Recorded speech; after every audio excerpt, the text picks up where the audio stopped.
Dewan Perwakilan Rakyat (DPR RI) menggelar rapat paripurna hari ini. Sejumlah agenda akan dibahas, diantaranya tentang keputusan RUU APBN 2026. Berdasarkan jadwal yang tertera dalam website resmi DPR RI, rapat paripurna akan digelar pukul 10 waktu Indonesia Barat. Salah satu yang akan dibahas dalam rapat paripurna DPR RI hari ini adalah keputusan RUU APBN 2026. Selain rapat paripurna, agenda rapat kerja juga akan digelar oleh sejumlah komisi di DPR. Dan untuk mengetahui informasi selengkapnya, kita sudah terhubung dengan jurnalis Kompas TV Claudia Carla dan juru kamera Julian Fernando di gedung DPR Senayan, Jakarta. Carla, selamat pagi. Selain pengambilan keputusan terhadap RUU tentang APBN tahun anggaran 2026, rapat paripurna yang digelar hari ini akan membahas apa saja dari informasi yang Anda peroleh? Ya, baik Mario dan juga saudara, memang hari ini DPR RI akan menggelar rapat paripurna yang dijadwalkan mulai pada pukul 10 pagi di Gedung Nusantara 2 Kompleks atau kawasan DPR RI.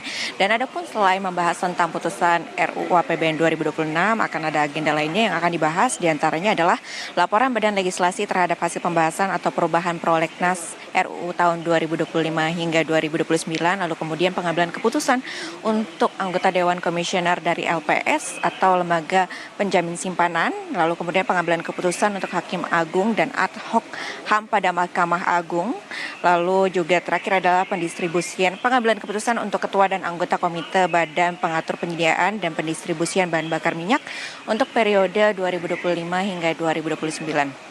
Mario dan juga saudara, RUU APBN 2026 ini memang menjadi agenda utama dari rapat paripurna yang akan digelar hari ini.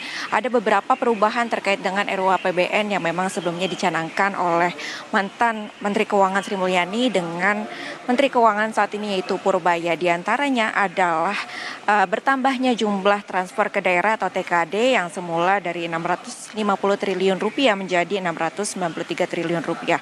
Lalu kemudian memang ini ada lagi yang lainnya, belanja negara ini yang semula 3,786 triliun rupiah menjadi 3,842 triliun. Lalu juga belanja pusat yang semula 3,136 triliun rupiah menjadi 3,149 triliun rupiah.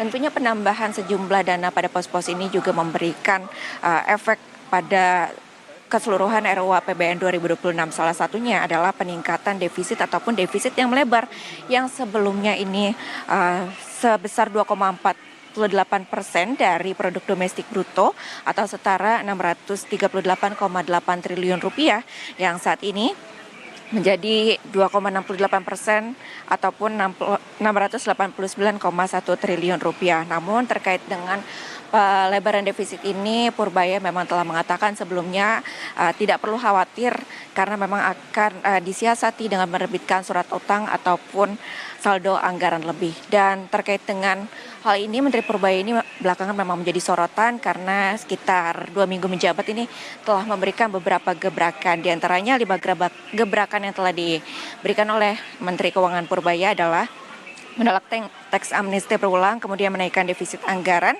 yang menjadi 26,8%, lalu kebijakan tarif cukai rokok dan berantas cukai ilegal, lalu kemudian tarik dana MBG yang menganggur dan akan melakukan patroli ke kementerian dan juga menarik uang BI yang akan dipindah ke Himbara sebesar 200 triliun rupiah. Mario. Terima kasih jurnalis Kompas TV Claudia Carla dan juga juru kamera Julian Fernando atas laporannya. Selamat bertugas kembali.